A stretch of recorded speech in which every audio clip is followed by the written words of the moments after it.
เก่าเกษาปกห่มรักษาครูบาอาจารย์พระมหาเถระพระเถรานุเถระเปื่อนสหธรรมิกสหพรหมจารีทุกรูปทุกองค์ปกห่มรักษาศรัทธาสาธุชนคนดีเท่าแก่อีป่ออีแม่ตั้งหลายทุกท่านทุกคน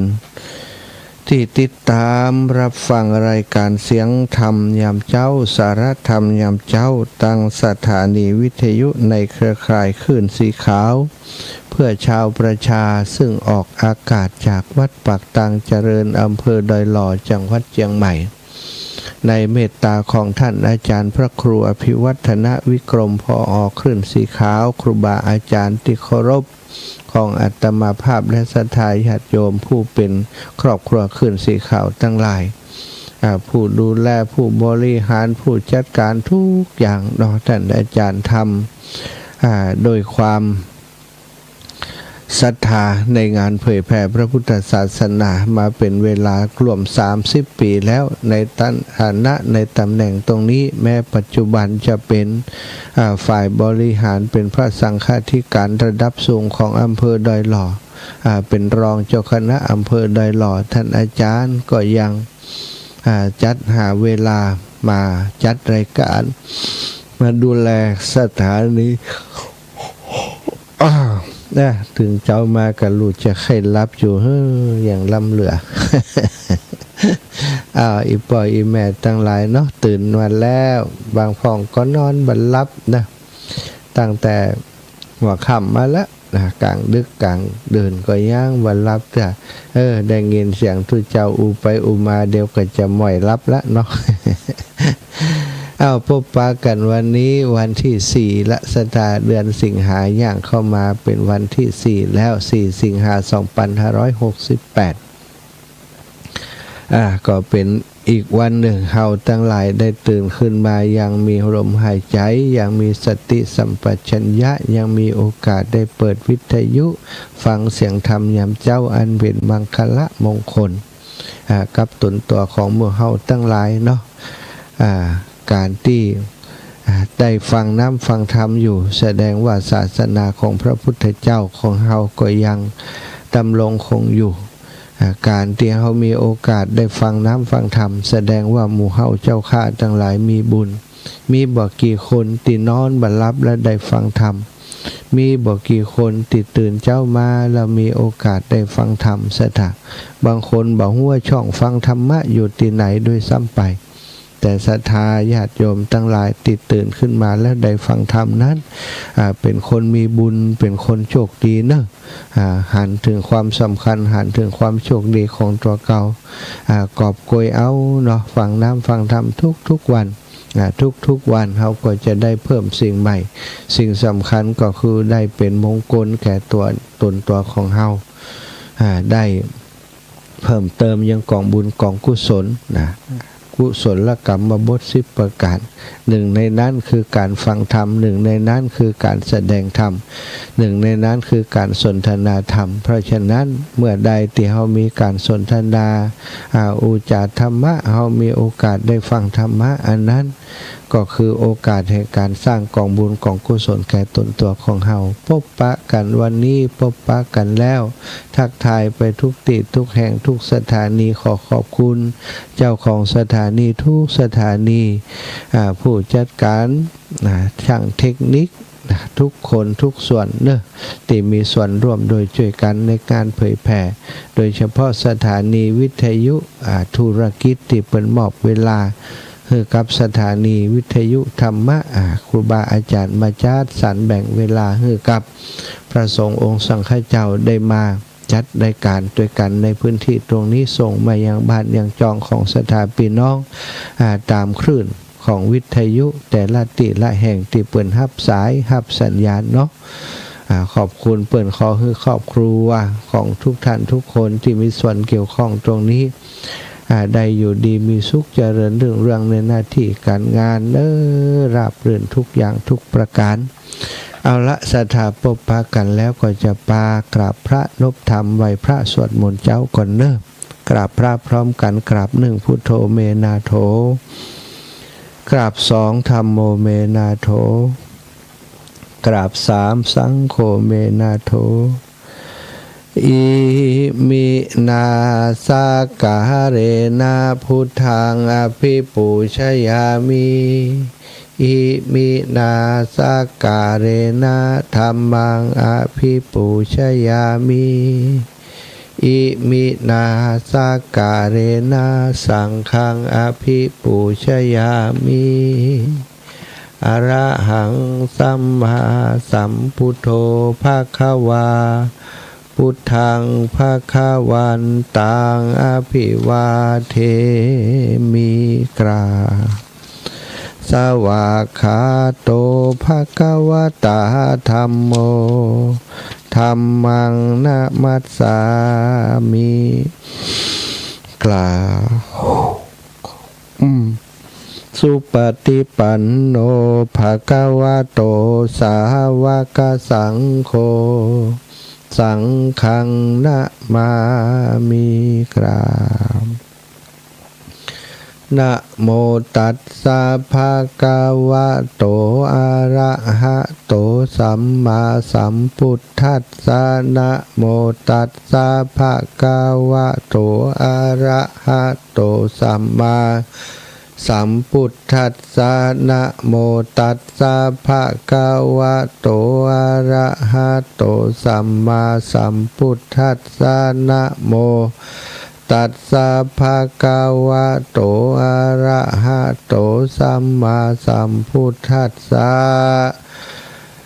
พุทธังสารนังคัจฉามิธัมมังสารนังคัจฉามิสังฆังสารนังคัจฉามิตุติยัมปิพุทธังสารนังคัจฉามิตุติ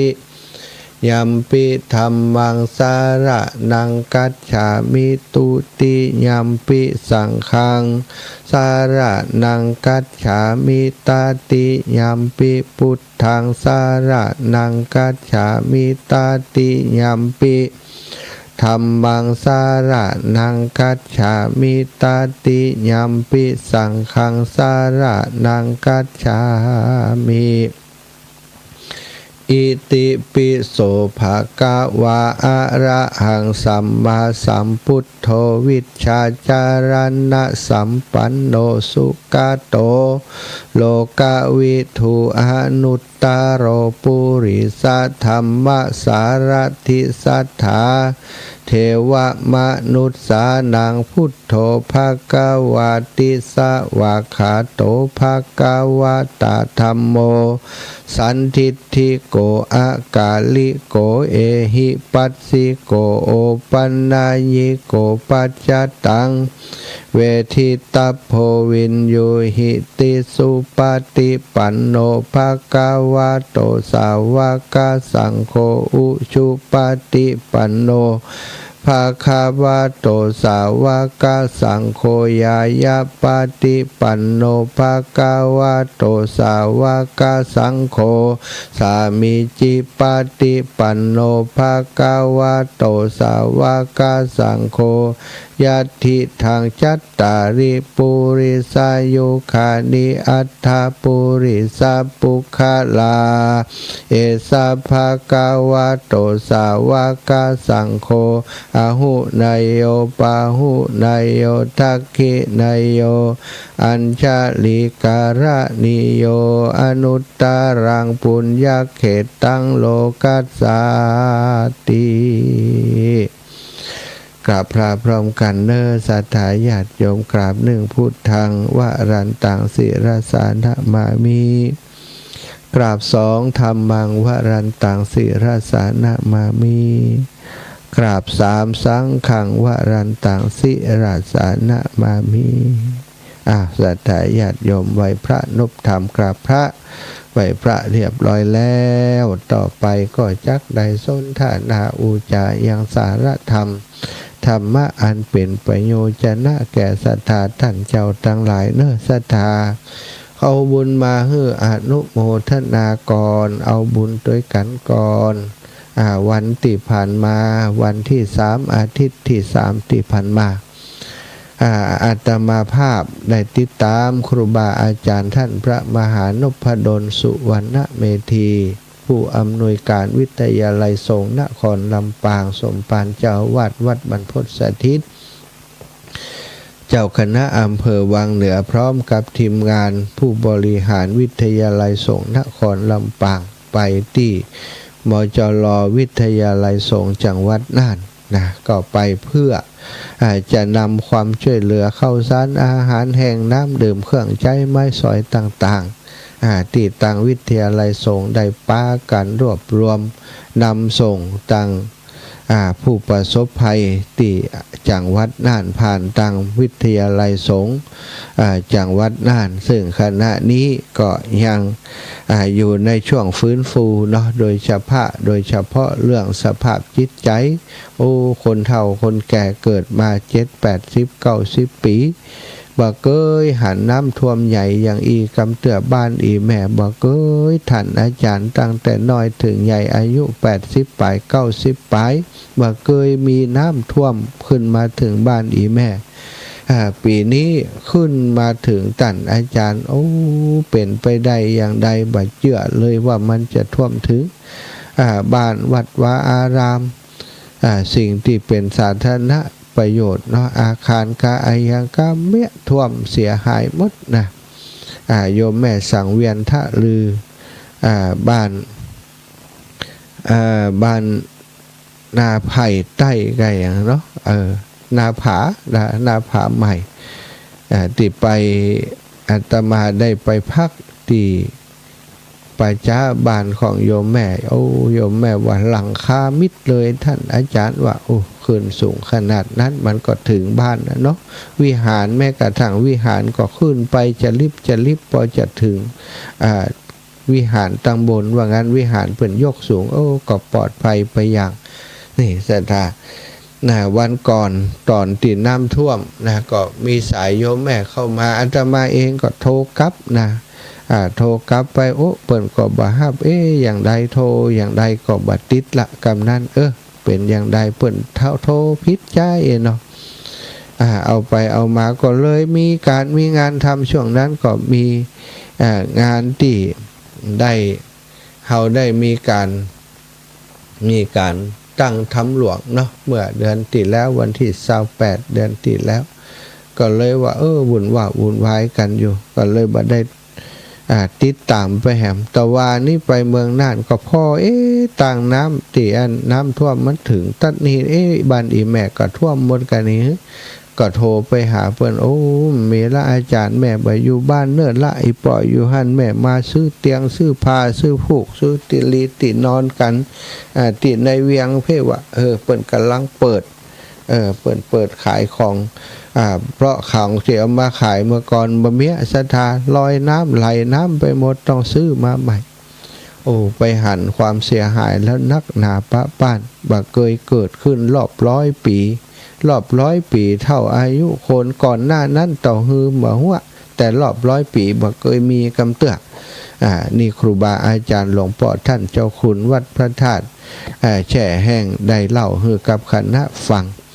ช่วงนี้อยู่ในช่วงฟื้นฟูสภาพจิตใจบางคนเป็นเมื่อเป็นร้อยอยู่ดีๆก็เงียบไปอันนี้คือสิ่งที่ปัญหาที่เกิดขึ้นหลังจากภัยพิบัติศรัทธาบางคนสูญเสียทรัพย์สินบ้านช่องห้องหอบ่มีแล้วบ่เหลือแล้วบ่ฮู้จะอยู่ที่ไหนตั้งใดแล้วก็ทำให้เป็นโรคซึมเศร้าเป็นโรคที่เปิ้นบอกว่าคือบ่ปากบ่จานั่นอาการของโรคซึมเศร้าซะท่านี่ก็คือเรื่องที่จะต้องช่วยเหลือกันเนาะช่วยเหลือกันดูแลกันพี่น้องศรัทธาต่างเมืองน่านเนอะถ้าภัยที่แบบประสบภัยเนาะญาติพี่น้องประสบภัยก็เอาใจใส่ดูแลกันจิมมีอย่างก็ช่วยเหลือปลอบอกปลอบใจกันไปศรัทธาญาติโยมผู้ประสบภัยทั้งหลายอาตมาภาพและครูบาอาจารย์ขึ้นสีขาวในช่วงที่ผ่านมาก็การงานกันเนาะบ่ได้เข้ามาช่วยเหลือเติมตอนนี้ไปเนาะถ้ามีอะไรยังถ้าจะโทรหากันได้ครูบาอาจารย์ที่เปิ่นจัดรายการนะศรัทธาโทรเข้ามาแจ้งมาบอกข่าวมาแจ้งให้ทราบจะได้ดูว่าถ้า บัดติดอย่างเขาก็จะได้ระดมกันลงไปเพื่อความช่วยเหลือเนาะก็ต้องขอให้กำลังใจกับศรัทธาญาติโยมทุกคนทุกท่านก็ยังจะมีความช่วยเหลือที่จะนำลงไปช่วยเหลืออยู่ก็ดูเป็นระยะเนาะตอนนี้ก็มีศรัทธาญาติโยมได้นำเข้าของมาฝากไว้อยู่เหมือนกันก็จะดูว่าจะได้นำไปที่ไหนต่อแล้วก็ขอบคุณกับศรัทธาญาติโยมสาธุชนคนดีทุกคนทุกท่านที่บริจาคปัจจัยผ่านมาที่อาตมาบริจาคข้าวน้ำโภชนาอาหารผ่านมาที่อาตมาในนามครอบครัวขึ้นสีขาวแต่ว่านี้ได้นำปัจจัยไปถวาย 2,000 บาทแล้วก็นำข้าวน้ำโภชนาอาหารน้ำดื่มต่างๆที่เป็นถวายผ่านมาหลวงพ่อวัดประตูต้นพึ่งแม่ย่าเล็กปวลีอินสุวรรณโยมน้องสมจิตและสายบุญสะพานบุญในสายงานของตันทั้งหลายแม่จงดีเชื่อกันทาได้ห่อยหอมปัจจัยมาก500 บาทช่วยเหลือน้ำท่วมตามอัธยาศัยก็นำไปมอบให้กับทางวิทยาลัยสงฆ์ได้จัดการดูแลต่อไปพร้อมกับของคณะผู้บริหารและนิสิตของวิทยาลัยสงฆ์นครลำปางตัวเนาะ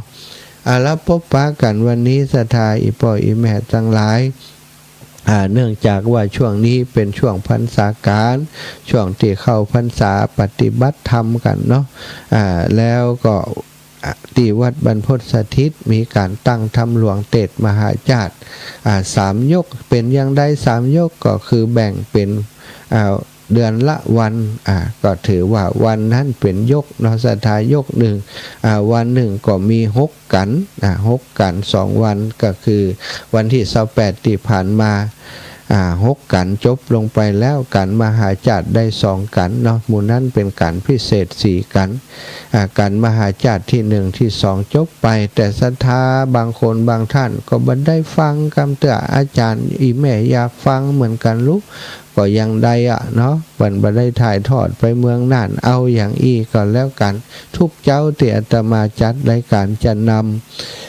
ำเทศมหาจารย์ที่เปิ่นจัดที่วัดเป็นโพธิสถิตนะมาให้ศรัทธาได้ฟังจนจบนะ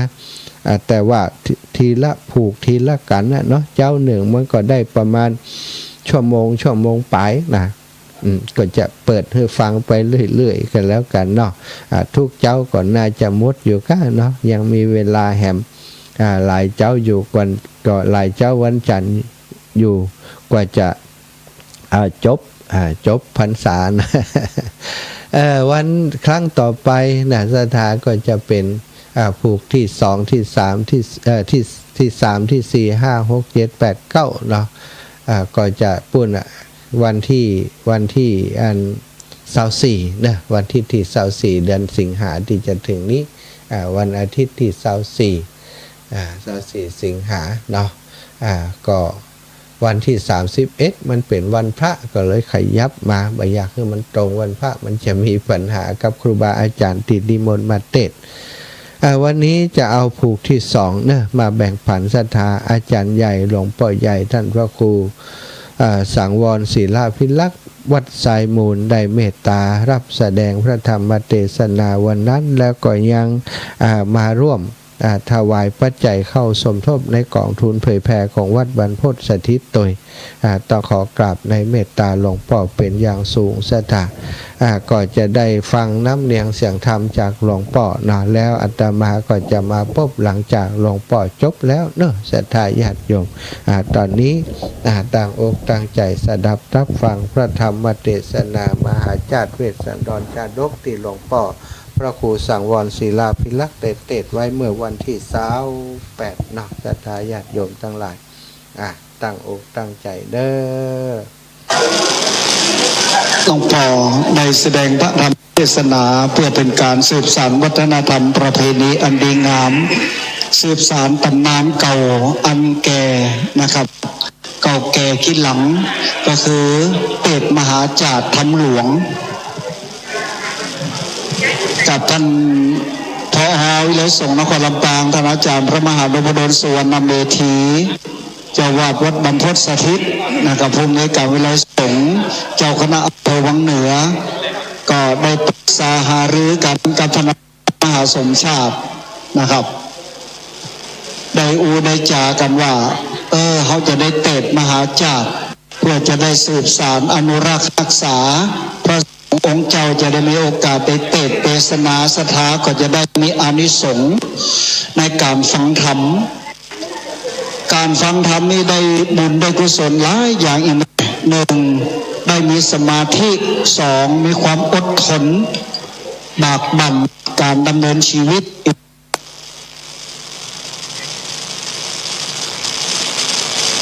ครับก็จะได้อาราธนา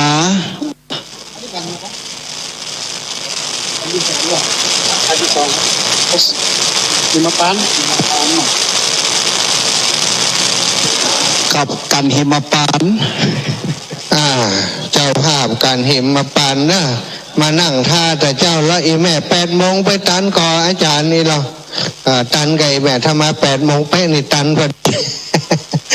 อีแม่กลัวว่าตันกันตัวเก่านะแม่พัดวงพรมสายเป็นเจ้าภาพการเทศกันนี้เนาะแม่ยาพัดวงพรมสายปีหิมปานเนอะไม่อยากเดี๋ยวก็เอาใส่ไม่อยากจุดเทียนส่องทำก่อนมาด้วยกันนะ3 คนหลานกับยาไม่อยากพัดวงพรมสายบ้านหนองยางไปฟังธรรมมหาจารย์จนจบถึงจะกลับทุกครั้งเลย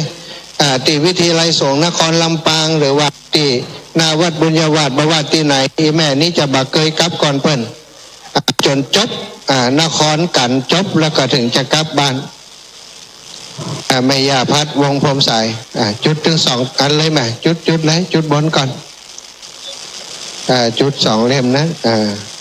ไม่ยาพัดวงพรมสายแล้วก็พี่น้องบรรลุเนาะ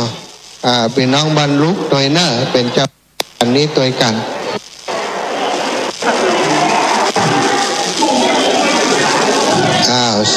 เรียบร้อยอีแม่เอาเรียบร้อยนะประจัน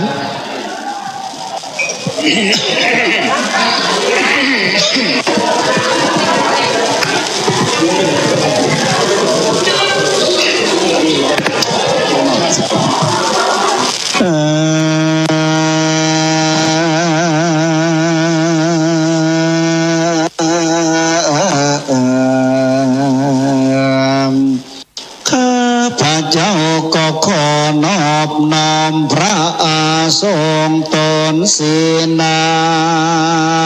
สา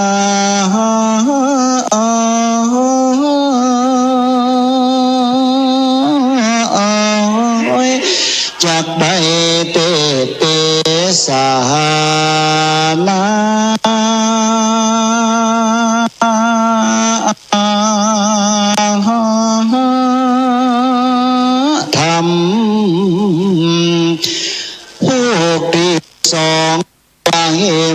ปานมาลำดับลำมาดา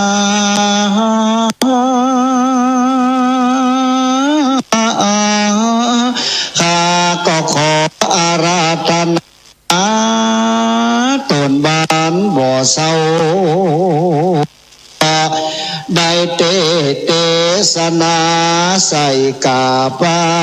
กาเก้าสัก2-3 บ้างได้ใจเจอนาเจอ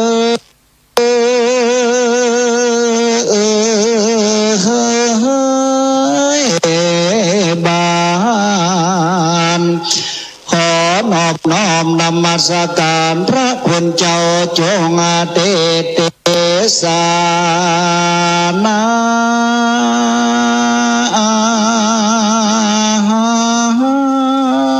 ธรรมราตนังกะโลมาเสย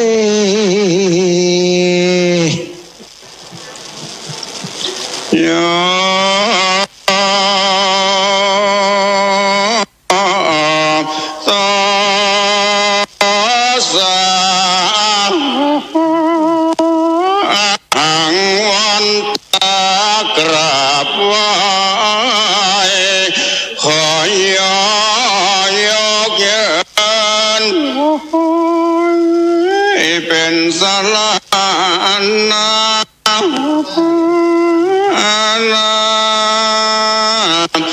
มาบัดเดียว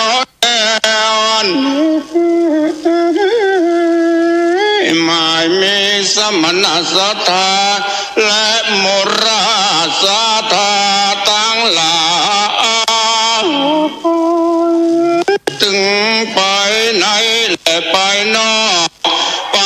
ไหนนั้นหมายมีท่านพระมหานพดลสุวรรณเมธี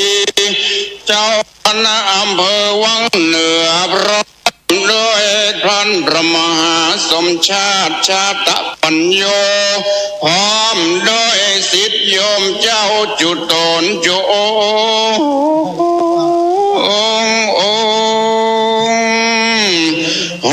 แห่งห้องป้ายนอกนั้นหมายมีศรัทธาเท่าเกศพ่อแม่พี่น้องต่างลา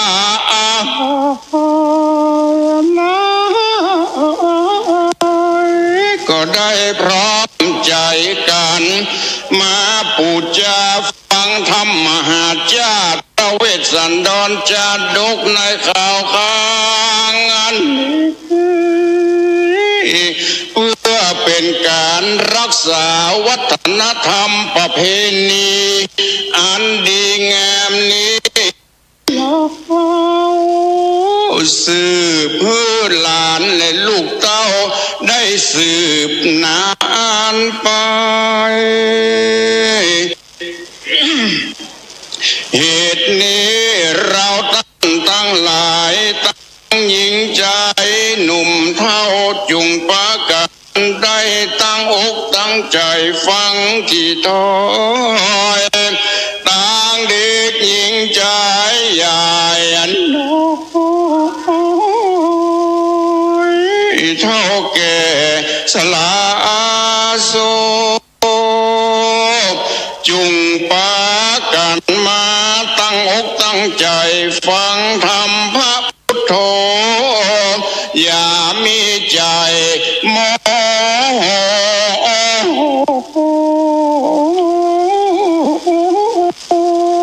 โหตั้งจิตมโนอย่าได้ไหวหวันเซิงอย่าได้อิงเสาวิหารเติกปังอีกและนอฟังธรรมอย่าได้บิดาเบนลางทำกิริยาไปหลายแบบเบากวนเอาสองศอกก้มขาบและนอฟังธรรม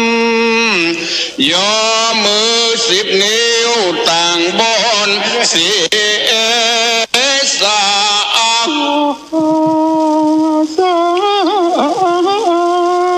ระนึกตามธรรมจนสุดบาทถ้อยตั้งใจเฮือดีเข้ามาฟังธรรมนี้แล้วอย่าเฮือจิตใจนี้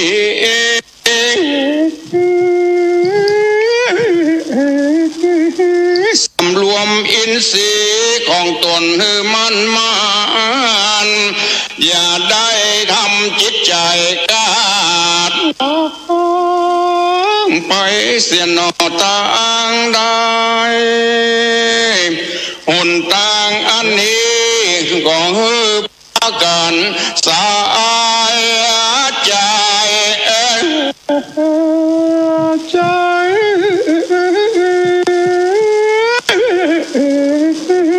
จำสินยอตานหมดใส่ผ่องแจ้งอย่าได้สำบุญว่าเจ็บและเจ็บแอวมาฟังธรรมวันนี้ฟังกันไปจนจบจนแผ่ว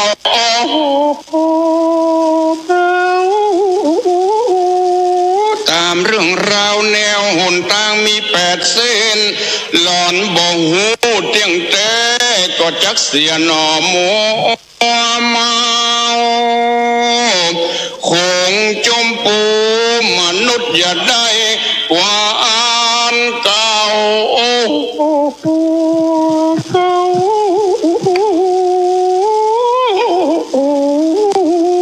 ได้มัวเมาสนุกมวนเต้นป่าประธรรมจักมันนีบเสียมืดและหนอมัวไปศาสนาเฮาได้มาเกิดงาน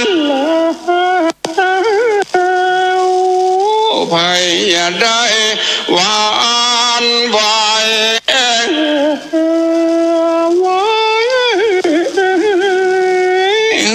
ตั้งมโนในจิตใจเตียงมัน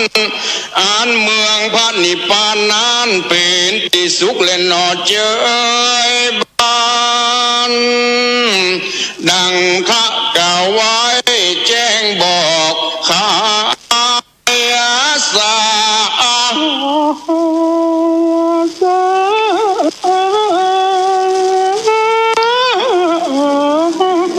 อันเมืองพระนิพพานบ่มีน้ำกวากเสียนบ่ได้อาบจัดเมียนเหมือนโลกหนอจมปูอารมกุยานและอุดรคู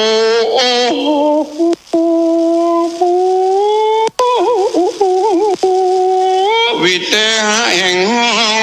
บ่เต้าตั้งสารทิพนานบ่เต้าทิพหนอเมืองมนุษย์เรานะอันโลกนี้ดีหลายเต้านักหนา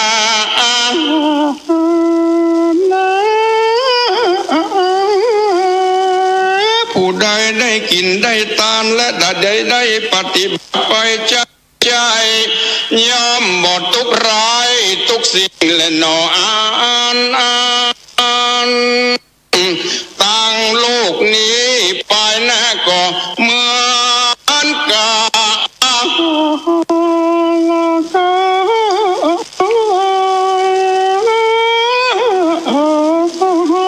ย่อมบ่ร้ายยังสมบัติอย่างมันกี่ยาเราปั๊มเป่งนานจักตามและนอตัวไปต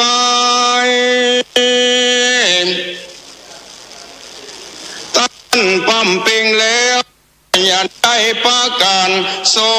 งอาศัย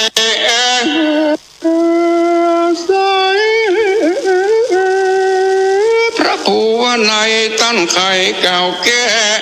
หากแม่นเตกบอจุหลอกลวงพั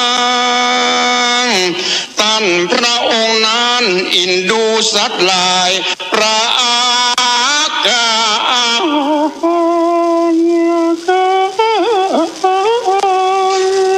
พระองค์จริงประทานทลายดวงแก้วเพื่อสำเร็จแล้วแก่ผู้ปั๊มเป่งนะปราทานไว้บ่ได้ข้ามมาขา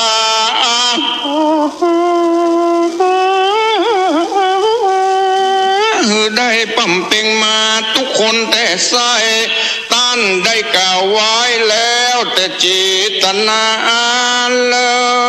ยเมื่อเฮาได้พบศาสนาแล้วก็บอกควรพักเช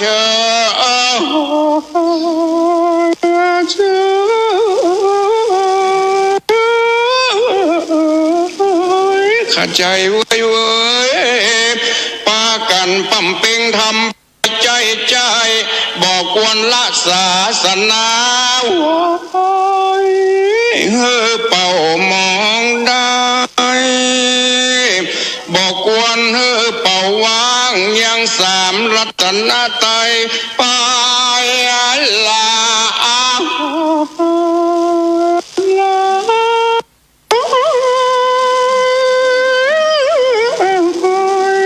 ปุกละยิ่งใจฟังแล้วจำชื่อได้แล้วบอกควรละศาสนาเตือนและน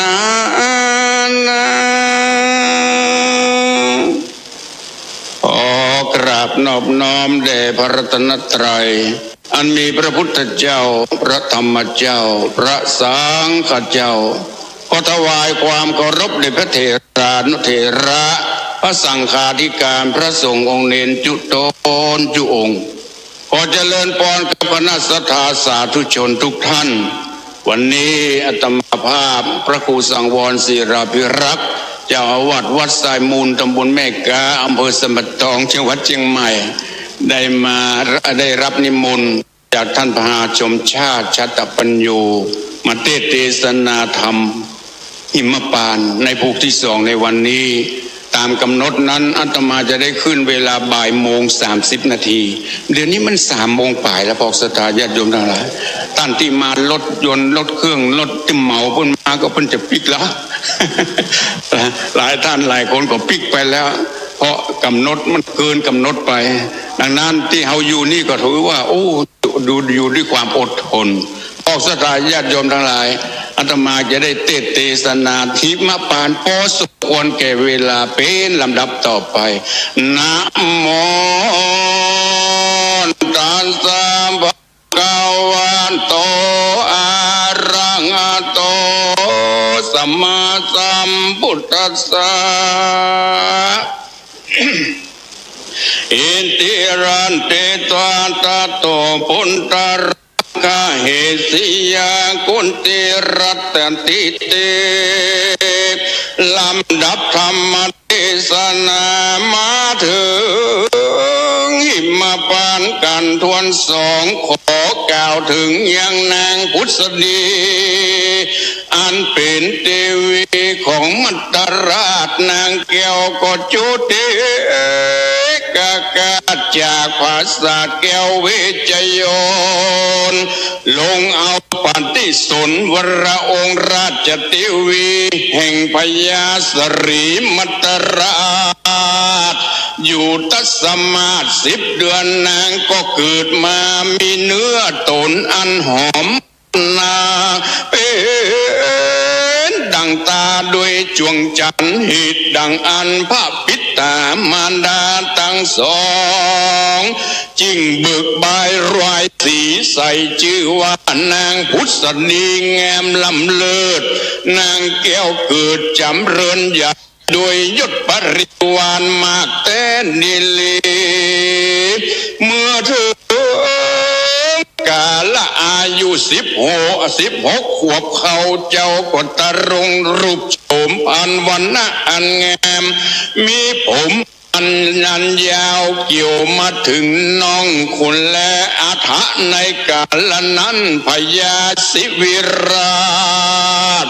ก็ฮื้อไปนำเอาอย่างนางธิดาฮื้อมาอยู่กับสนใจราชกุมารก็กังกางโดยเจตชัดในที่นั้นเป็นอัครมเหสีเป็นใหญ่แก่นารีนาสนมตั้งหลาย16,000 นางจะส่วนว่านางพุทธดีสลีวิลาศกันจุติกาจากเมืองบุญก็ลงปฏิสนธิในมนุษย์ชาติครบตัสมาศ10 เดือนนางก็ขึ้นใหญ่โจอายุได้16 ขวบเขาเจ้าก็ตะรงสุภรกณะอันงามก็มาอยู่กับกันกับสนใจราชถึงกาละเมื่อราชาพิเศษวันนั้นอาถาสักกูในกาลนั้นพญาอินตาก็รำพึงดูว่าปอน10 ประการอันกูแก่นางพุทธดีกวนกูโสมฤทธิตามกรรมแห่งนางผู้สิ่งจะแลตะตาในกาลนั้นพระบรมโพธิสัตว์เจ้าก็เสวยราชสมบัติอยู่ตาวติงสามีอายุอันจะไกลเสี่ยงกันจุติกากาจักได้เมื่อเกิดในภาษาเมืองบน พญาอินตาตนหูเหตุดีแล้วตนแก้วก็เข้าไปสู่สำนักมหาสัจเจ้าแล้วกล่าวกำกวรว่ามาริสะดูราเจ้าผู้หาตุกบ่ได้ในการบัดนี้กวนเจ้าลงไปเกิดในขกุลเมืองก่อนเอาปฏิสนในวระองค์กาคระมเหสีราชติวีแห่งศรีวิราชมีนามชื่อว่าพุทธดีปั๊มเป่งปาละมีไปใจเป็นที่ใกล้ทรัตพญาสัพพัญญูก็ควรจะแลพญาอินเอาปฏิญญาณแก่โพธิสัตว์เจ้าเต่านี้แล้วเอาปฏิญญาณแห่งเทวบุตรทั้งหลาย60,000 ตนขอลงมาเกิดในเมืองโคนก็เมื่อสู่เต้นแก้วแห่งตนส่วนมหาสัตว์เจ้าก็จุติกากาจากภาษาเวจโยนลงมาเอาปฏิสนกำเนิดเกิดในวระองค์แห่งพุทธดีแม้นว่าเทวดาตาย60,000 ตนก็ลงมาเอาปฏิสนในเรือนแห่งอามาตย์60,000 คนจะแลในเมื่อพระมหาสัจเจ้าลงมาเกิดเอากำเนิดในต้องแห่งนางพุทธดีโตระหรินีความมักผาธนาในใจใครสร้างศาลากว้านตาล6 หลัง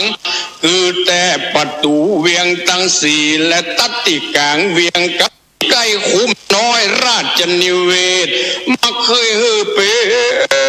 นเหตุคนตั้งหลายจ่ายเข้าของเป็นตาลมีพระมารวันละ60,000 แสนคำเป็นขนาดส่วนสนใจราชสามีได้ยินโตระหรินีในโจรในใจราชติวีดังอันจริงพามตั้งหลายตำนายตวายเหตุรู้แจ้งเหตุจุประกา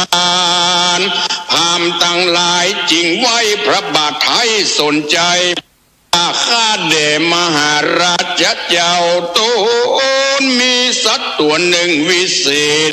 ใจสัตว์เป็ดสามานมีใจบานในอันจ่ายเตตานรอยว่าเกิดวระองค์คารราชเจ้าเทวีเจ้าจะเล่นนาเจ้าสนใจได้ยินคำพามดังกล่าวดังอันใจชื่นยาวเจยบานจริงปรุงองค์การแก่คนทั้งหลายแต่งเป็นสารละลายด้วยประการดังกล่าวนี้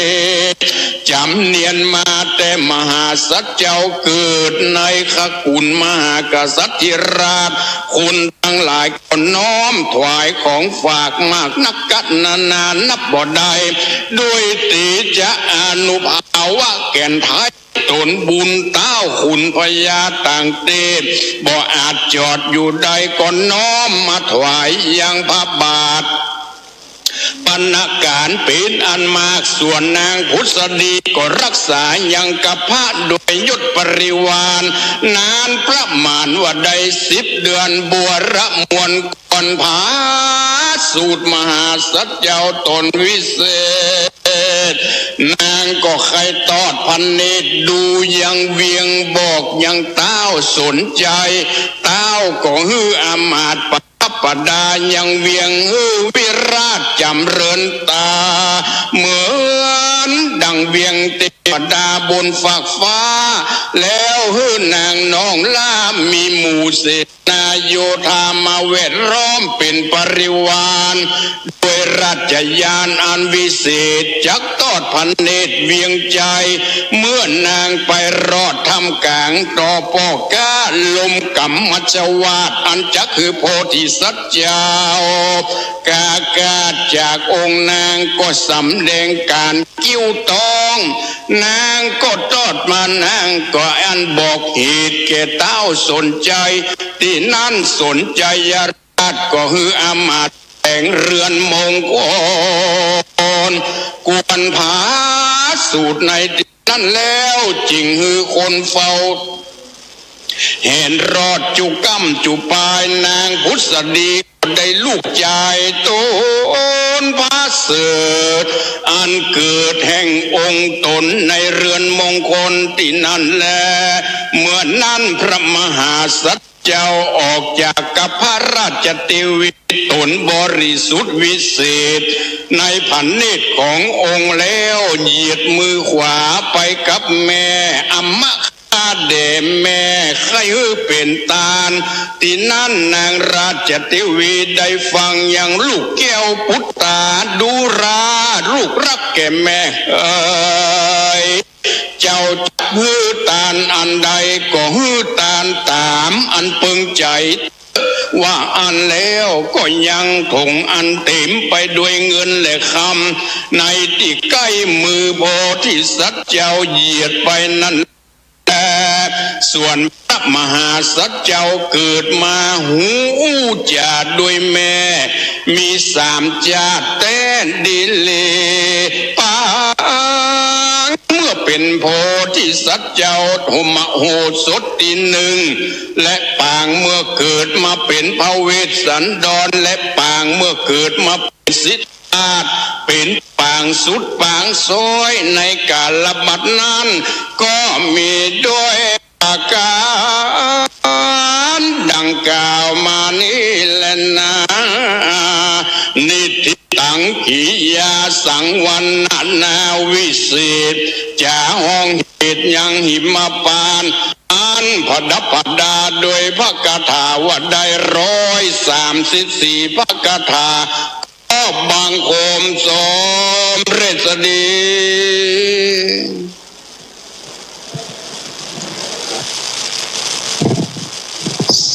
สาธุสาธุสาธุ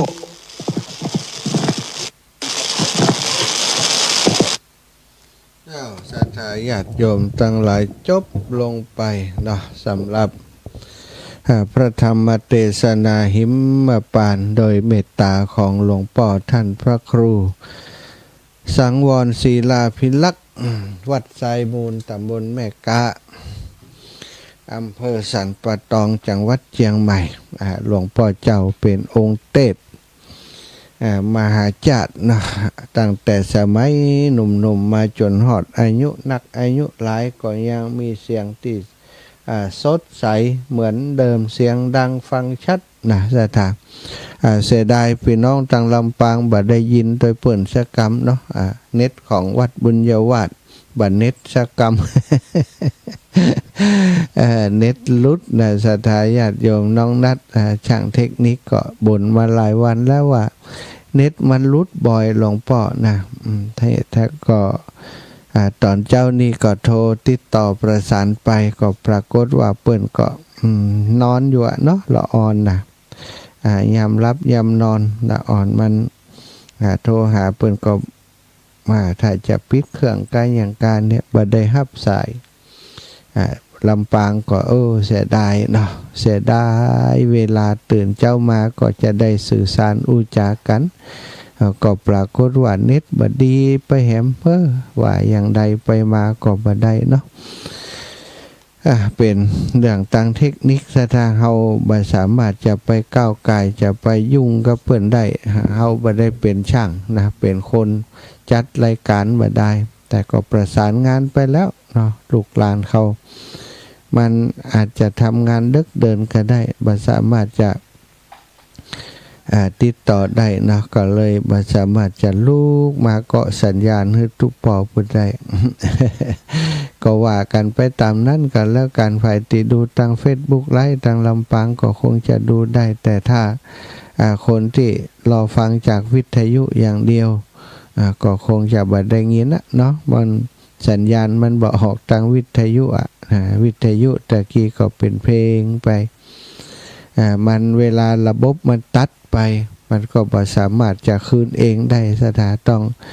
ใจคนไปรีเซ็ตนะถ้าคนบ่รีเซ็ตมันก็บ่ได้ต้องไปเปิดห้องว่าไปมอนิเตอร์ควบคุมมันนะจบลงไป เวสสันดรชาดกผูกที่สองก็เลยเวลาวันนั้นเลยเวลามาหลายชั่วโมงอินเทอร์เน็ตเนาะจากบ่ายโมงมาถึงกว่าจะ3 โมงแล้วก็หาที่ได้เตะเนื่องจากว่าเวลาบางเตื่อมันขยับเนาะสถาตัวนั้นเตะยาวไปหน่อยตัวนี้เตะยาวไปหน่อย ฉันเพลนเรียบร้อยแล้วก็เข้ามาจ้าไปหน่อยเนี่ยมันก็เลยขยับเวลาไปเดี๋ยวเที่ยวหน้าจะควบคุมเวลาให้ดีเนาะควบคุมเวลาสนทนาอุจาองค์เตดด้วยแล้วก็เวลาฉันเพลเสร็จแล้วนะศรัทธาญาติโยมกินข้าวแล้วก็เข้ามาเลยนะเข้ามาฟังแล้วก็แสดงธรรมเลยตนที่จะเป็นองค์เตดองค์ต่อไปก็จะต้องเตรียมตัวอาจจะต้องฉันก่อนเปิ้นน้อยนะแล้วก็เข้ามารอพอฉันประมาณสัก15 นาทีนี่แหละเนาะตอนเปิ้นฉันสัก15 นาทีพัก15 นาทีก็จะต่อเลยคนที่เปิดกินข้าวตั้งไหนก็ฟังต่อที่อยู่ตั้งนอกก็ฟังได้เนื่องจากว่ามันลำโพงมันกระจายไปทั่วบริเวณงานนะสถานว่าจำเป็นจะต้องอยู่ตั้งไหนก็ฟังได้ยาวจบชุดปิดเหมือนกันจบลงไปแล้วเนาะอนุโมทนาบุญขอบคุณอย่างศรัทธาเจ้าภาพแม่ย่าพัดวงพรหมสายแล้ววันก่อนนี้มีมาอีก1 ท่านนะก็เป็นกันนี่เหมือนกันแม่คำสุขนางสาวนงครานทิพปทาตานทำปีฉลูนะ1,500 บาทก็คือหิมปานที่ผ่านไปนั่นเองอนุโมทนาบุญกับศรัทธาทุกคนทุกท่านที่มาร่วมฟังเทศมหาจาร์ฟังธรรมหลวงวันนั้นก็ได้ให้หอมกันเนาะก็ยกถวายนะปักต้นสตังไว้ศรัทธาหอมมาต่อได้ก็ยกถวายหลวงพ่อก็ยกถวายคืนให้กับกองทุนเผยแผ่ของวัดบรรพตสถิตมดนะก็ต้องขอกราบได้เมตตาหลวงพ่อใหญ่ท่านพระครูสังวรศรีลาภิลักษ์ศรัทธาญาติโยมตอนนี้พอเวลาโทตันก็จ้าโทตันก็โทบัตรตันละตี3:58แล้วเนาะก็เดียวก่อยชั่วโมงหลังก่อยโทรหากันเนาะศรัทธาชั่วโมงนี้ขอเป็นว่าบ่ฮื้อโทรตื้อเดี๋ยวก่อนเดี๋ยวห้อก่อยมาโทรช่วงหลังเนอะห้องลูกปุ๊กตื่นเลย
ศรัทธาญาติโยมท่านสาธุชนคนดีตั้งหลายเนาะฟังเพลงหลายเพลงน้อยเนื่องจากว่าใจเวลาช่วงนั้นติดต่อกับช่างเทคนิคติดอย่างใดต่ออย่างใดก็บ่ติดรับกันอุตุอัตะแล้ว ตึงลูกเบาตึงลูกสาวโทรไปหาไผก็บ่รับสายสักคน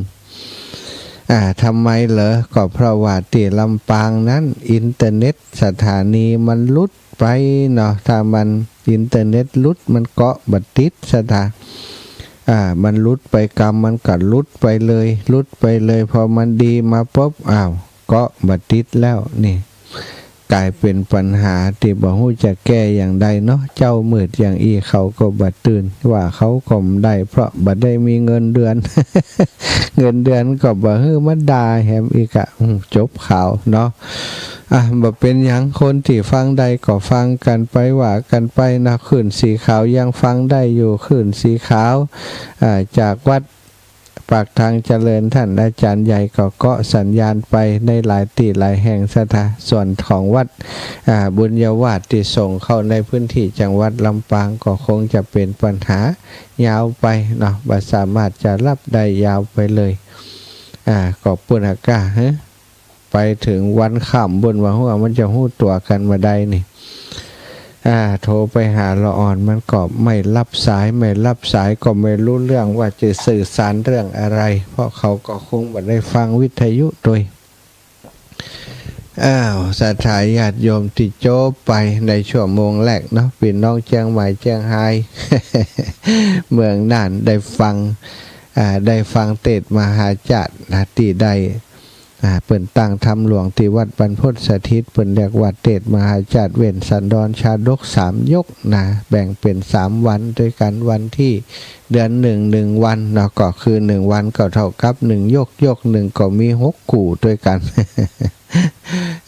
ยก1มี6กู่เนาะ2วันที่28ที่ผ่านไปจบไปแล้ว6นะวันที่24ที่จะถึงเดือนเนี้ยนะก็มีแหม6ส่วนเดือนสุดท้ายวันที่28เดือนสุดท้ายจะมีอยู่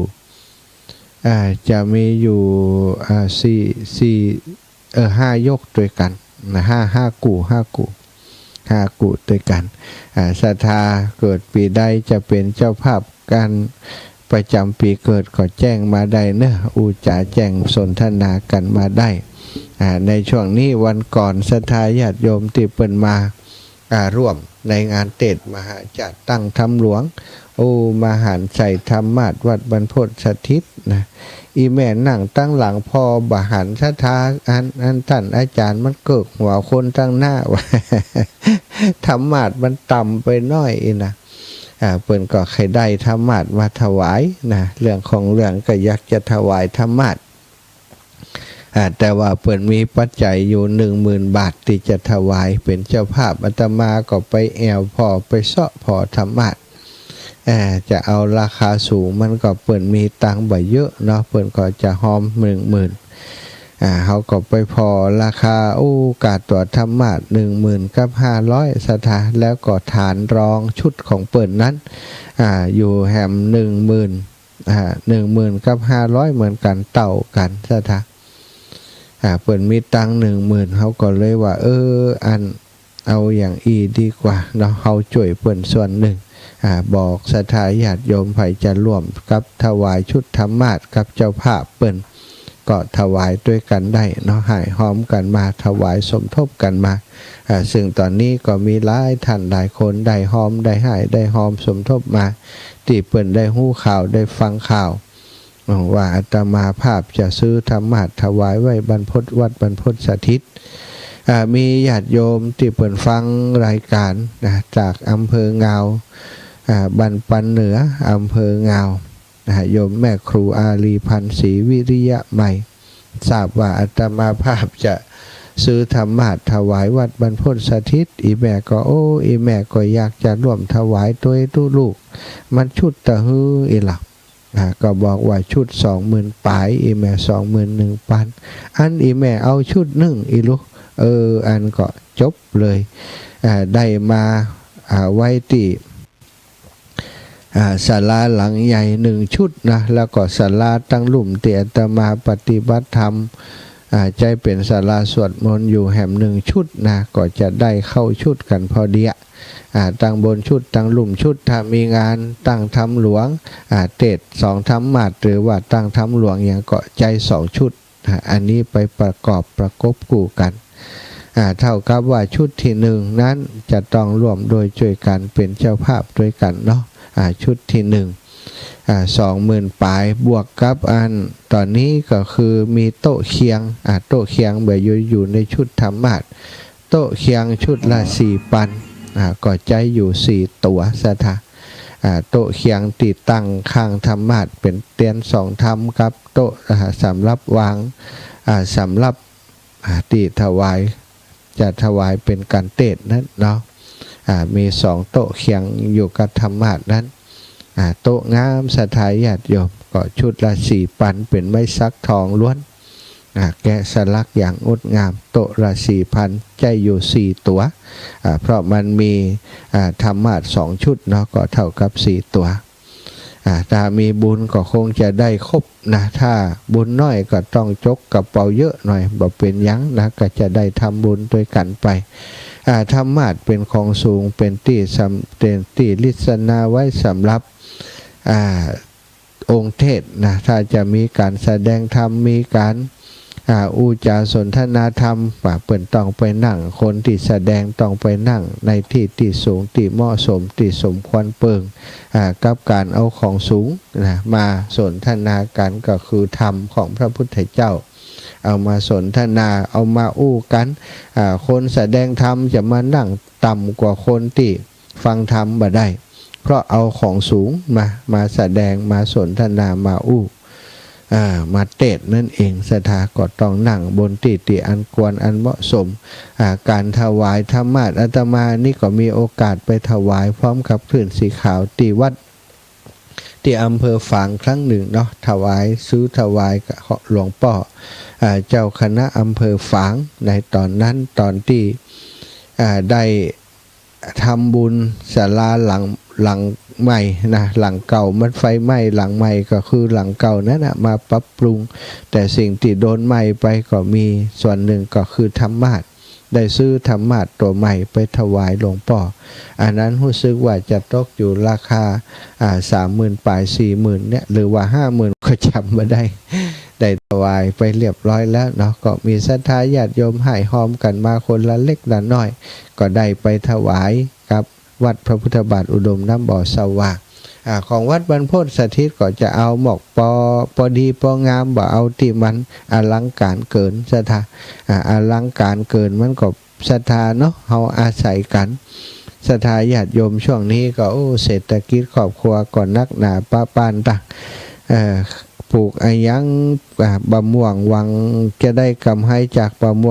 วงก็ราคาถูกศรัทธาญาติโยมถูกบรรเทาเปิ้นว่าถูกอย่างเป๊ะเนาะบดินกี่ยังขายแพงกว่าอันของที่เฮามีอยู่น่ะบดินกี่ยังก่อนแล้วต่อได้ศรัทธาแต่บะม่วงบะลำไยของเฮาทั้งหลายนี่กิโลหนึ่งศรัทธาบะเดียวนี่กิโล2 บาทปลายกึดแล้วก็ใจหายเหมือนกันอยู่อย่างใดกันตั้งนี้ต่อไปผลผลิตทางการเกษตรที่เฮาตั้งหลายมีอาชีพทางด้านการเกษตรอีป่ออีแม่ปลูกไว้คนละเล็กละน้อย9 ต้น10 ต้นก็หวังว่าจะได้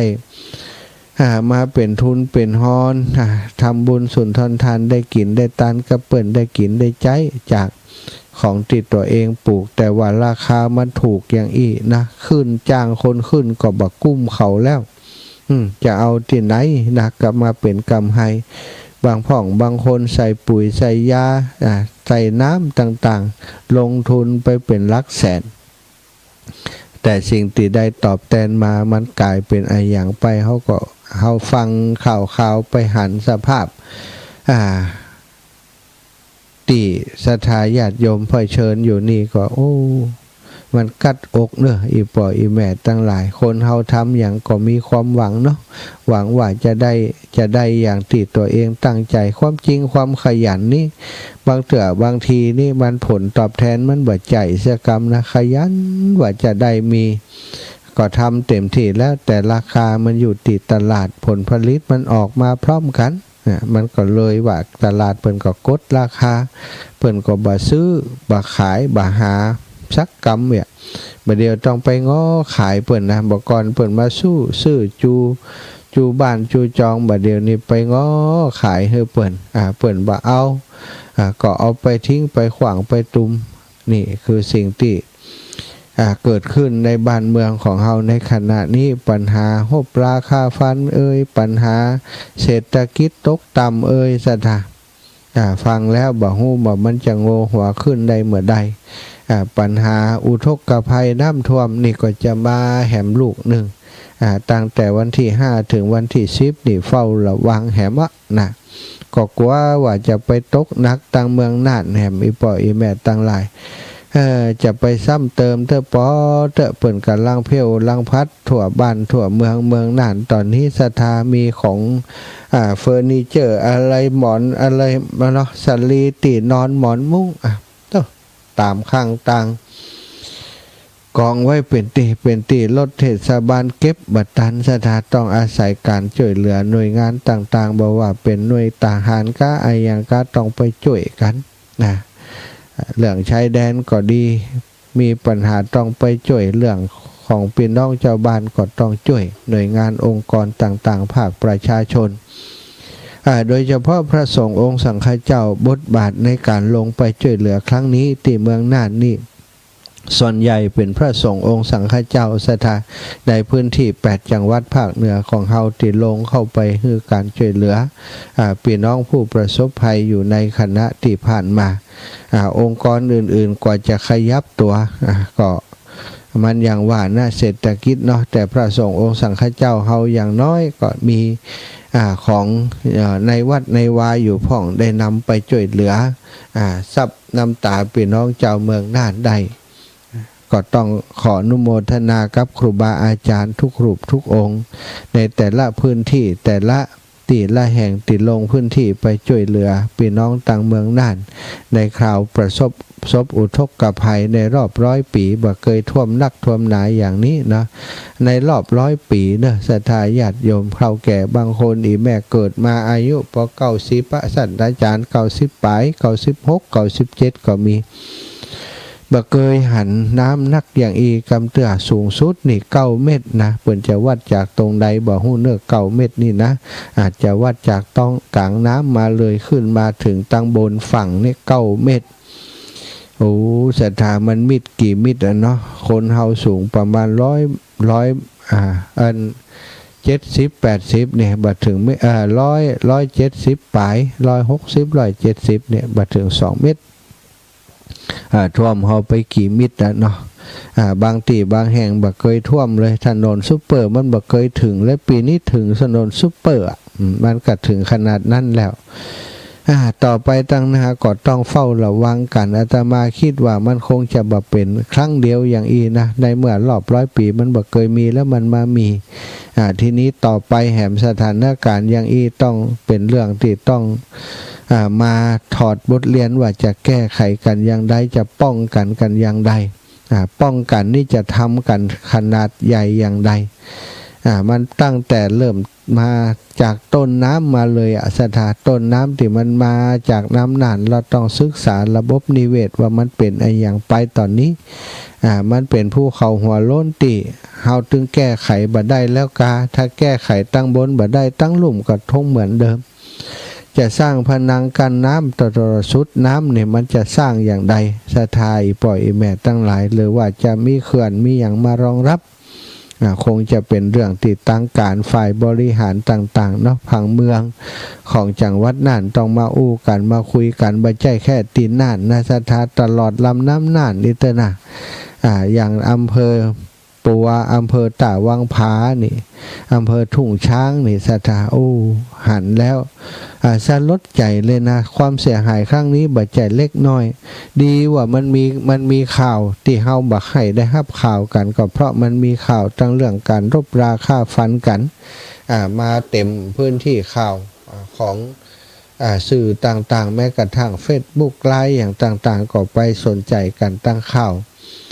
ข่าวอันเปิ่นลบกันนะส่วนข่าวน้ำท่วมนี้มีคนนำเสนอน้อยมากแล้วก็ตีโดยเฉพาะการลงพื้นที่ไปช่วยเหลือของพระสงฆ์องค์สังฆเจ้าก็แทบจะบ่เป็นข่าวเลยนอกจากที่เปิ่นไปทำอย่างเปิ่นเอามาอู้กันมาลงมาบอกให้กันต่ออันสื่อต่างๆบ่มีลงนะพระสงฆ์ทำความดีนี่รับรองบ่มีลงกันแล้วกันนั่นคือความลำเอียงของสื่อต่างๆสื่อบาเดียวนี้ถ้าเรื่องบาดีบาดักเนี่ยเอาลงค้นก็สนใจซะนะแต่ว่าส่วนในด้านดีนี่บ่ค่อยมีไผลงอันนี้คือความผิดเพี้ยนของโลกสมัยนี้ที่มันเอาแต่เรื่องบาดีมาอู้กันนะเรื่องที่ดีๆบ่ค่อยได้อู้บ่ค่อยได้ส่งเสริมกันคนทำดีก็มักจะมีแต่คนอิจฉาริษยาหาทางใส่ร้ายกล่าวร้ายต่างๆจนคนดีพวกบักกล้าทำดีนะสถาอันนี้คือสภาพสังคมของเฮาปัจจุบันนี้จะอยู่กันอย่างใดแล้วก็ต้นน้ำลำธารของบ้านเฮาตอนนี้ก็ยังถูกทำลายไปติ๊กๆนะโดยเฉพาะบนเขาบนดอยต่างๆแต่ละที่ละแห่งไปหันแล้วเดินธุดงค์ผ่านไปบางเถื่ออาตมาก็สะท้อนใจนะว่ามันคือไอ้หยังว่าเดี๋ยวนี้ต่างราชการบ้านเมืองเปิ่นทำไมบ่หันป่าดอยในป่าพื้นที่อุดมสมบูรณ์ต้นไม้นะถูกตัดถูกโค่นบางเถื่อใหม่ๆแต่ต่อนี่ 4-5 คนอ้อมบ่จอดทำไมเปิ่นบ่หันทำไมถึงได้ปล่อยอย่างนั้นเนี่ยพอเกิดภัยพิบัติมามันก็หันเลยหันภาพเลยละสถาบันน้ำมันมาอย่างใดในเมื่อมันบ่มีตีเกิดตีเกิงตีปิดตีบังมันตีคอยจะซับแรงตีมันมาเร็วของน้ำไว้ได้มันก็มาเร็วทีเดียวสถาบุบบับก็ถึงบุบบับก็ถึงนะมันก็ต้องคงอู้กันยาวหรือว่าอู้กันในสมัยเฮาบ่ได้แล้วก็บ่ฮู้นะเพราะไอ้อย่างเพราะมันทำลายกันไปนักแล้วการจะฟื้นฟูบ่ใช่เรื่องง่ายกว่าต้นไม้จะใหญ่ต้นหนึ่งใช้เวลาเป็น100 ปีแต่คนบ่เดียวนี่ทำลายเปิ่นในเวลาบ่กี่นาทีเหลือโซ่อันใหญ่ๆตัดกำเดียวนะสถานแล้วก็บางคนตัดกว่าความพิษอย่างต่างๆก็เผามันแห้งก็เผานี่เนาะเฮาก็บ่ฮู้จะว่าอย่างใดแล้วนี่เฮาก็ทำลายกันเองเฮาเป็นมนุษย์ด้วยกันเผ่าพันธุ์ด้วยกันพ่องก็หันแก่ตัวเอาแต่ประโยชน์ส่วนตัวทำลายธรรมชาติสิ่งแวดล้อมแบบบ่ลืมหูบ่ลืมตาขอให้ฉันได้มีพื้นที่ทำกินเตอะทำลายไปภูเขาหมดเป็นลูกๆอีพ่ออีแม่ทั้งหลายมูลค่าถ้าเปิ่นมีต้นไม้อยู่นี่มูลค่ามหาศาลเป็นกำแพงแก้วป้องกัน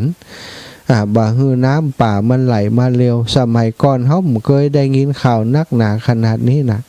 แต่บัดเดี๋ยวนี้เขาจะได้ยินถี่ขึ้นถ้าโลกยังเป็นอย่างอยู่ก็แก้ไขที่โลกบ่ได้ละสถาบันต้องแก้ไขที่คนที่อยู่บนโลกใบนี้ที่อย่างก็ทำลายเปิ่นไปหมด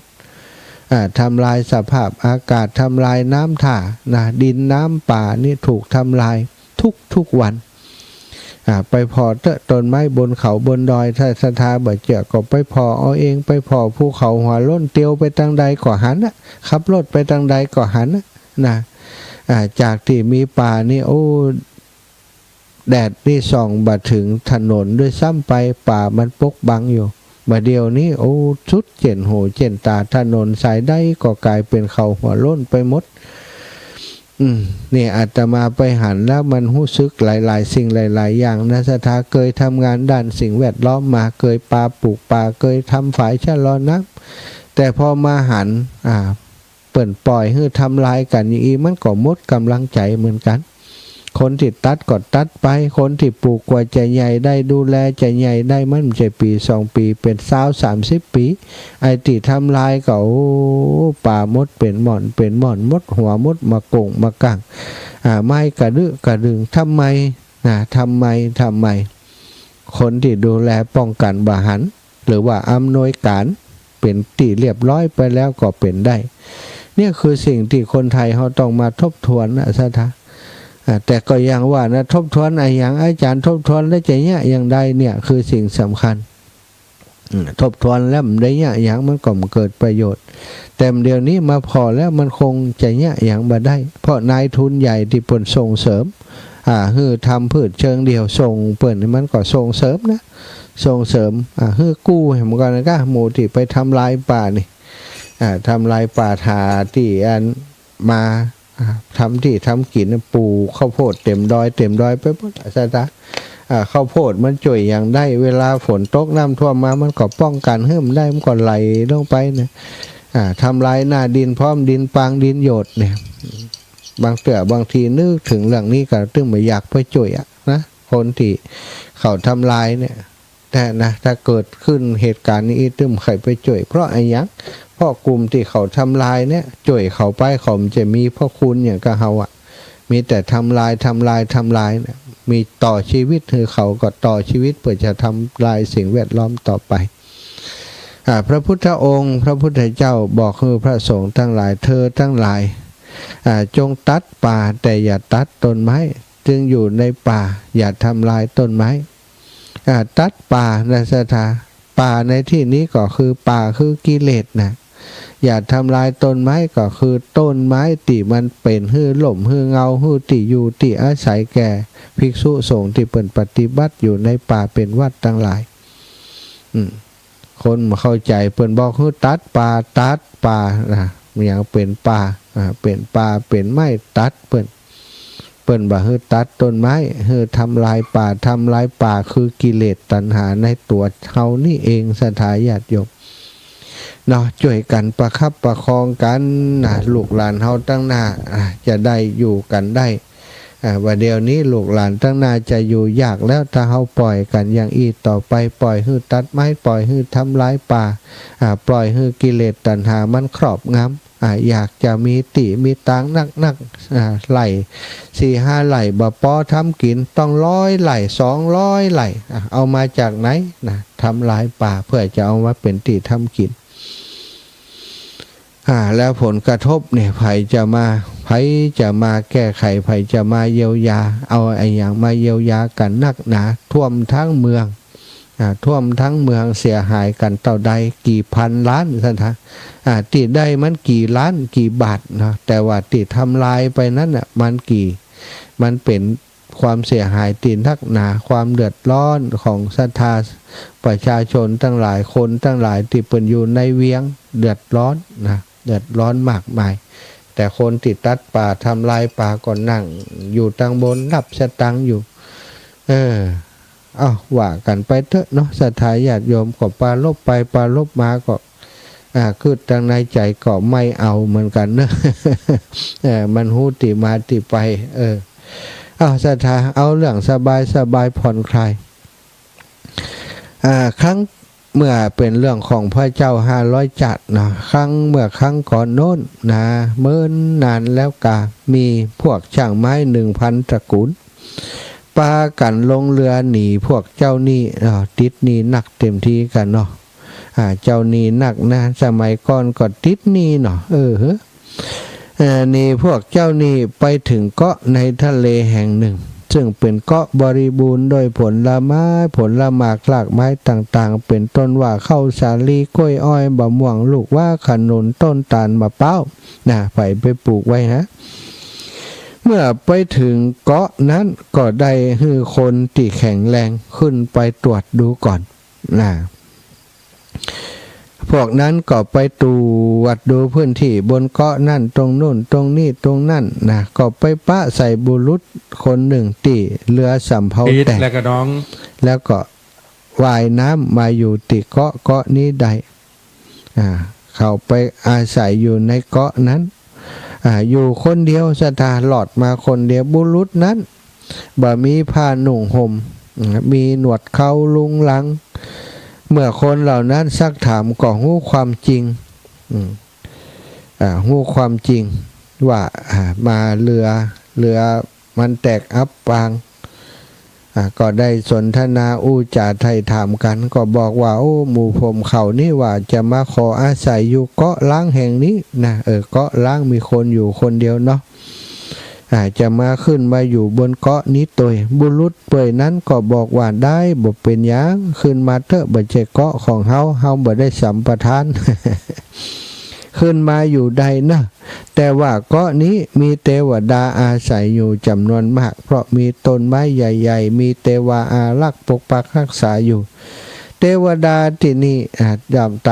ตามปกติเทวดาย่อม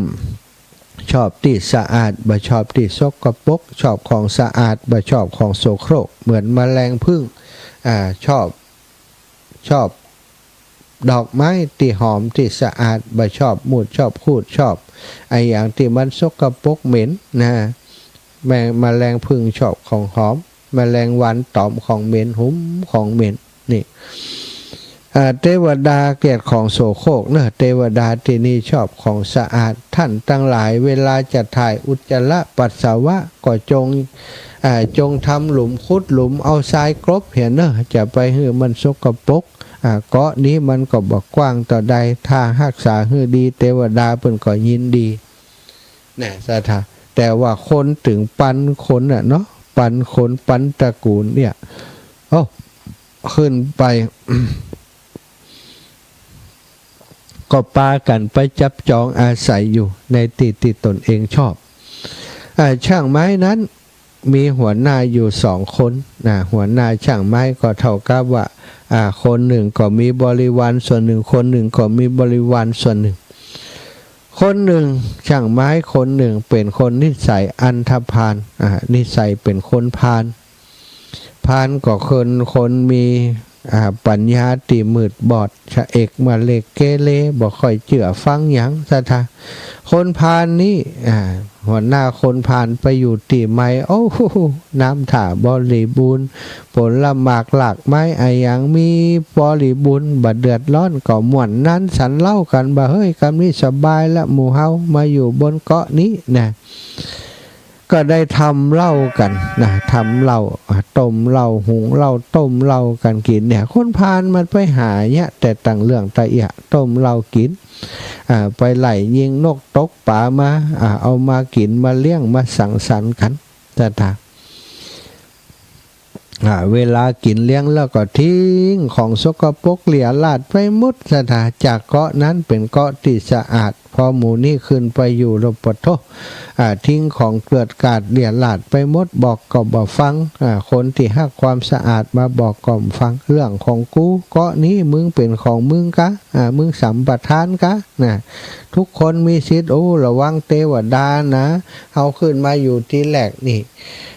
คนที่เปิ่นบอกคือบุรุษเปื่อยนั้นเปิ่นก็บอกเฮารู้ว่าเทวดาฮักความสะอาดถ้าเฮาทำความสกปรกเทวดาจะมาทำลายเฮานะวะพอถ่ายอุจจาระปัสสาวะเตี่ยลาดไปหมดบักกรบบักกบบัดถมสถาเทวดาที่อยู่ในที่นั้นหันสภาพคนอันธพาลคนพลชนทั้งหลายเหล่านี้ก็ทำให้โคตรบ่พอใจเนี่ยอย่างใดดีก็ปรึกษากันว่าจะบันดาลให้น้ำขึ้นมาท่วมเกาะนี้เพื่อจะล้างเกาะนี้ให้สะอาดคือมันท่วมเกาะเลยวะจะช่วยกันแปลงฝนบันดาลฝนให้ตกลงมาติเกาะนี้ให้น้ำมันท่วมทับเอาของสกปรกนี่ออกไปกับคนสกปรกนี่ตัวขณะนั้นก็มีเทวดาองค์หนึ่งเป็นผู้ที่มีเมตตาเป็นเทวดาที่ใจบุญศรัทธามีเมตตาพวกช่างไม้อีกกลุ่มหนึ่งที่เขาเป็นคนดีเนี่ย ที่เขาเป็นคนดีก็อินดูเขาบัทำความสกปรกอย่างนั้นแต่ว่าพวกอื่นทำก็เลยพอถึงเวลาเย็นก็ได้เหาะไปยืนอยู่ในอากาศทางทิศเหนือทิศเหนือก็ทิศติเทวดาคนที่ทักความสะอาดอยู่ก็เป่าร้องขึ้นว่าพวกเทวดาบนเกาะนี้บัดเดียวนี้โกรธพวกท่านทั้งหลายที่ขึ้นมาอยู่ที่นี่แล้วทำความสกปรกจะบันดาลให้น้ำขึ้นมาท่วมเกาะในกลางเดือนนี้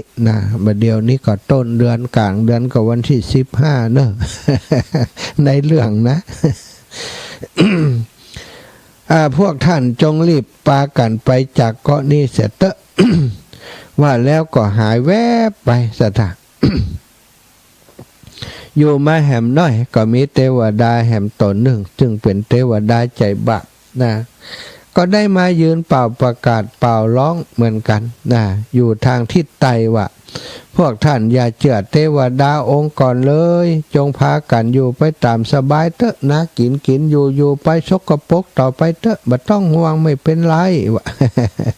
เทวดาบ่เนี่ยยังลอกเทวดาไปเนี่ยยังว่านะว่าแล้วก็หายไปหัวหน้าช่างไม้ที่เป็นคนใจบุญที่เป็นคนรักสะอาดที่เป็นคนดีนะจึงได้ประกาศแก่บริวารที่เป็นคนดีตัวกันนะคนดีก็มักจะคบกับคนดีเนาะ ก็บอกให้บริวารที่เป็นคนดีทั้งหลายว่า ท่านทั้งหลายจงเชื่อเทวดาองค์ก่อนองค์ก่อนองค์แรกที่มาบอกพวกเราว่าให้เตรียมตัวน้ำจะท่วมให้เตรียมตัวอพยพไปอยู่ที่อื่นเตอะน้ำจะท่วมที่เกาะนี้แน่นอนพวกเราควรจะเตรียมเรือใหญ่ไว้แล้วก็ปาบริวารทำเรือกันสถาเพราะเป็นช่างเนาะทำเรือใหญ่ๆขึ้นไว้เป็นอันมากสถาฝ่ายหัวหน้าที่เป็นคนใจบาปและโง่เขาก็ประกาศแก่พวกบริวารว่าควรเชื่อเทวดาองค์หลังแล้วก็กินจับมาเลเทเมาเหมือนเดิมหุงเหล้าต้มเหล้ากินเหล้าเมายาไปยิงสัตว์ไปล่าสัตว์ไปล่านกตกป่าเอามากินเลี้ยงกันร้องลำทำเพลงกันอยู่อย่างนั้นบัดใส่ใจบัดสนใจหมู่นั่นก็แปลงเรือก็แปลงไว้ไอ้โง่เฮ้ยเจ้าไปบ่เจ้าเทวดาองค์นั้นนะเขาบอกฟังรถเทวดาองค์ที่มาบอกเขานี่กะนี่เขาแน่นอนบัดต้องห่วงกินไปเถอะอยู่ไปเถอะเขาบัดเดือดร้อนปล่อยมันยะไปเถอะอิดบ่ได้บ่ต้องยะหมู่เขากินเหล้าอีหรอปัดเถอะมันก็สอนเปลี่ยนดีแต่ชวนกินเหล้า ศรัทธาคนที่ประมาทก็กลุ่มหนึ่งคนที่ขยันก็กลุ่มหนึ่งคนที่ประมาทก็ว่ากันไปทีนี้เวลาผ่านไปจนถึง15 วันเอาศรัทธาก็มีฝนตกลงมาอย่างลืมหูลืมตาบ่ขึ้นฝนตกลงมาบนเกาะแห่งนั้นถูแสลงแง่แง้มน้ำก็ไหลบนเกาะนั้นแน่นหนาแล้วก็น้ำทะเลก็นุนสูงขึ้นมาแห่มศรัทธาน้ำทะเลขึ้นมาสูงขึ้นก็ท่วมเกาะนั้นพวกติดเตรียมเรือไว้ก็ปากันลงเรือหนีไป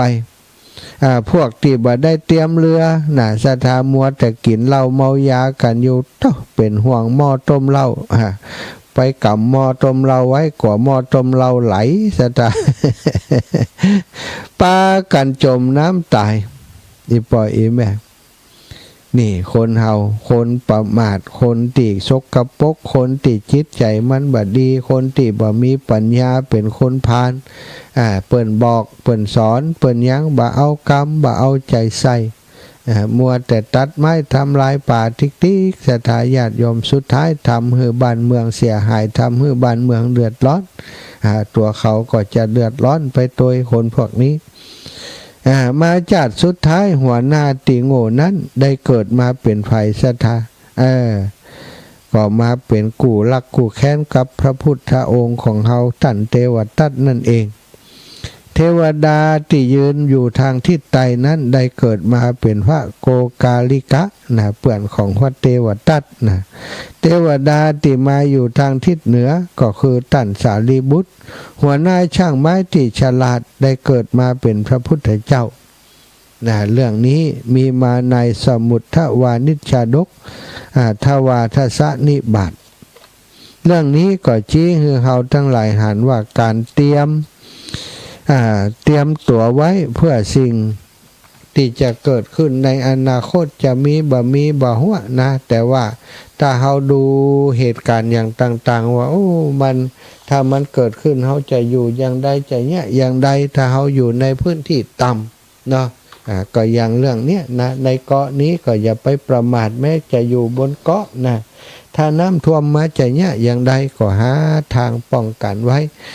หาทางป้องกันมีเวลาแปลงเรือทำเรือไว้นี่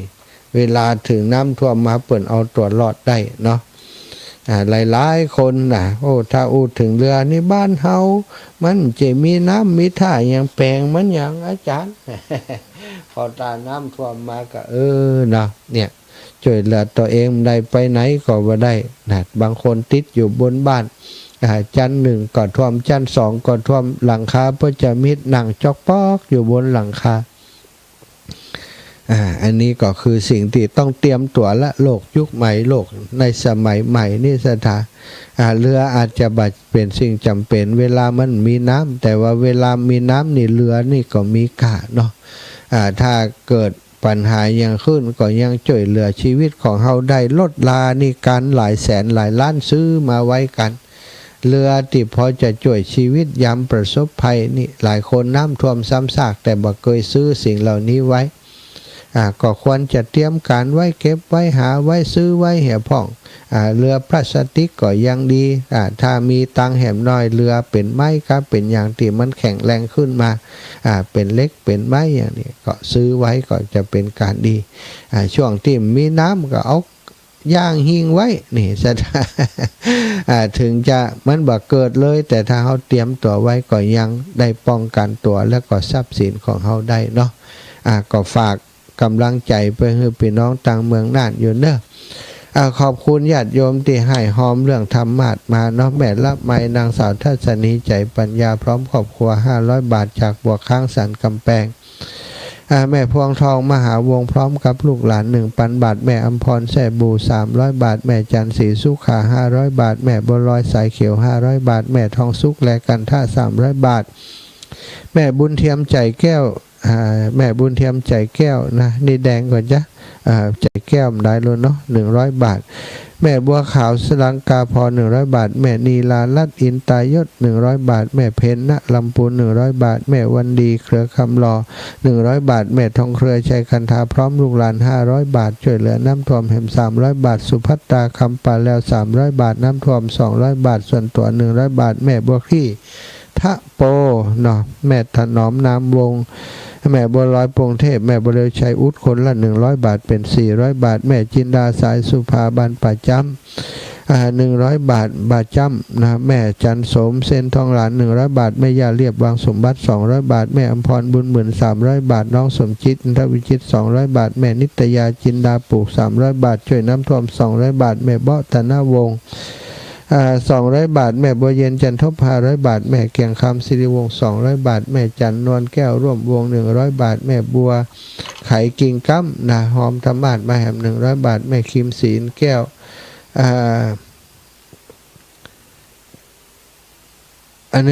บาทแล้วก็แม่พลอยวงปละธรรมาศขันแก้วธรรมาศ100ขันแก้ว100สมควรใจน้อยพระพุทธรูป300 บาทแม่สุพรรณยะเปง100 บาทบันมอแม่ย่านวลยอดคำปัน200 บาทกำแพงหินแม่นิตยาจินดาปลูก300 บาทอันนี้แล้วเราจะกะ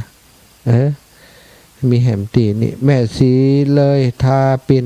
200 บาทแม่เย็นทำอุดม100 บาทแม่สวง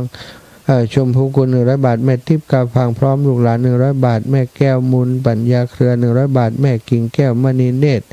พร้อมครอบครัว100 บาทพ่อวิชัยแม่ไผ่แก้วเทพนำวงพระ100 บาทโต๊ะพระ100 บาทธรรมาส100 บาทโต๊ะ100 บาทแม่ใส่คำธรรมสอน100 บาทแม่จำรวยตาเถื่อนบ้านมอ100 บาทแม่บุญปันแลสันกลาง100 บาทแม่จินดาปาละมีบ้านนางแล100 บาทแม่วนิดาธนะบ้านนางแล100 บาทแม่ไหวคัดบุญเรืองแม่ตาลหน้าบ้านแม่ตาล100 บาทแม่น้อยแลใจปันเงา100 บาทนางสาวกนกพรใส่เขียว169 บาทแล้วก็มีศรัทธาญาติโยมสายโยมแม่จงดีเชื้อกันทานอกจากอำเภอฝางจังหวัดเชียงใหม่ก็ได้ห้อมบุญมาหลายท่านหลายคนด้วยกันขอดูนิดหนึ่งเนอะศรัทธาขอแม่จงดีเชื้อกันทาเนาะแม่จงดีเชื้อกันทาทำบุญธรรมาสร่วมบุญมาปหมออินทร์แม่จงดีเชื้อกันทา500 บาทแม่มีชัยพินโยภาส100 บาทแม่อามกดคำ50 บาทแม่แดงปัญญาพร้อมลูกหลาน50 บาท แม่น้อยวัดพัชรีเชี่ยวนพรัตน์100 บาทแม่ศรีนวลสิทธิวังพร้อมลูกหลาน100 บาทแม่จันทร์ศรีสุขา500 บาทแม่บัวพัฒน์กุลาน200 บาทแล้วก็มีเพิ่มเติมมาแหมธรรมาสแม่จวน50 บาทแม่อ่อง500 บาท50 บาทแม่จ้อย30 บาทแม่โป่งบุญอุดนะ500 บาทแล้วก็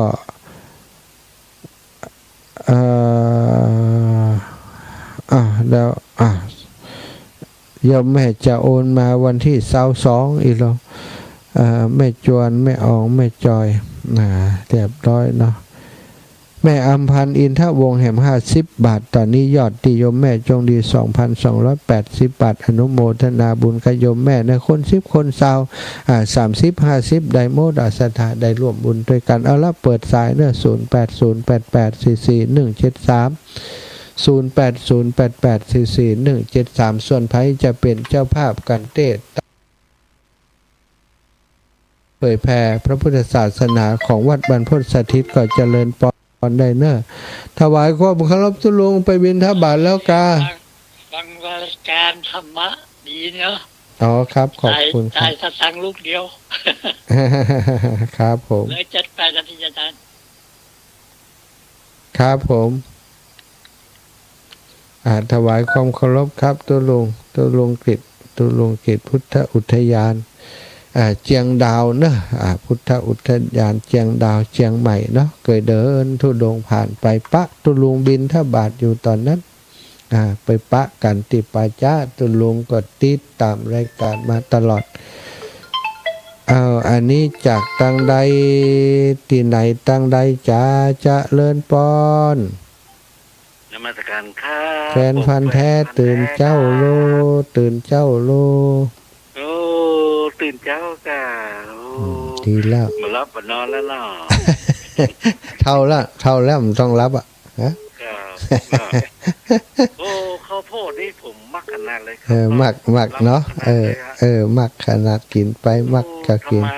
กับข้าวโพดนี่ก็ละว่ากันไปเนาะว่ากันใจนะครับสาธุแม่อุ้ยอินแม่สาบเสมิงแม่สาบไปอุ้ยฟังตั้งแต่แรกมาแล้วเนอะตี3มาแล้วอ๋อเจ้าดีค่ะอยู่จ้าเจนเนาะพระครูสังวรเนาะอีทก็อีทอย่าเจ้าข้าวจะเต้เพื่อใดน่ะฮะเจ้าข้าวจะเต้เพื่อใดน่ะเจ้าภาพมาเต้เจ้าภาพเสียงบ่ดีแม่เสียงตะกรวดเหรอเต้สักเดืออันเต้มหาจารย์นี่ต้องคนเก่งแต่คนล็อกก็แก๊กได้ท่านเนี่ยชัดเจนอยู่ให้ไว้ฟังท่านสาธุฝันการคนน้อยเจริญปอนแม่สุแก้วสอนศีลนูสอนเจ้ากลับไปสาเด้อท่านพระแม่เจ้าแม่โอ้ดอกบัวบูชามาแล้วแม่โอ้วันนี้มาแล้วดูอีกเจ้าขอบคุณแม่เนอะเศรษฐกิจแย่เด้อแย่ขนาดนักแม่อินดูขนาดเดี๋ยวนี้ก็เป็นราคาจ้างเพิ่นก็บ่คุ้มตื่นนั่นกะต้องจะติดหนี้ติดสินกันแฮมนักอยู่นี่ปีนึงจ่ายค่าสู้เจ้าสาธุเจ้าแม่ธรรมโมเนี่ยเป็นที่จ้างที่เพิ่งเด้อจ้าปันกันคนหน่อยไม่อยากเล็กปาวลีอินสุวรรณเจ้า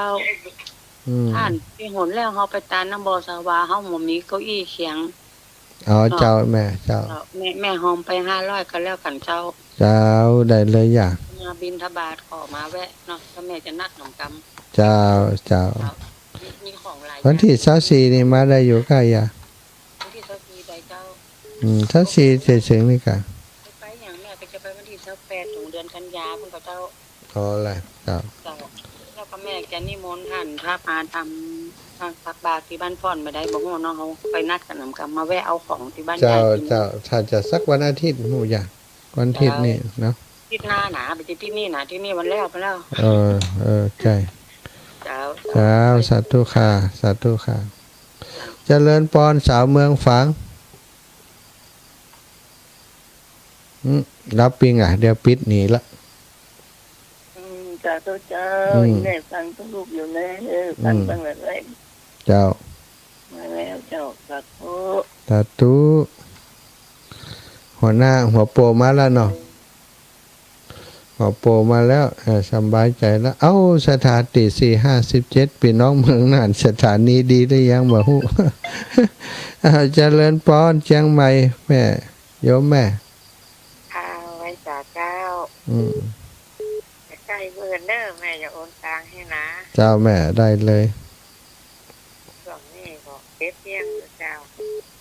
เจ้าจะว่ากันไปเนาะมีงานทำกันไปสาธุนะแม่เนอะ ไปมาแล้วเนาะน้ำท่วมเนาะ เจ้าไปมาแล้วเอ้าแม่อินทนินสีติเอ้าสายสุดท้ายเนอะเจริญพร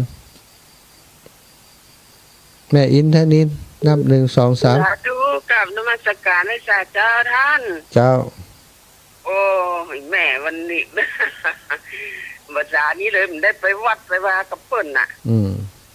อันนะเพราะว่าที่ว่าจากหลังที่กระดูกมันแตกไป2 ข้อ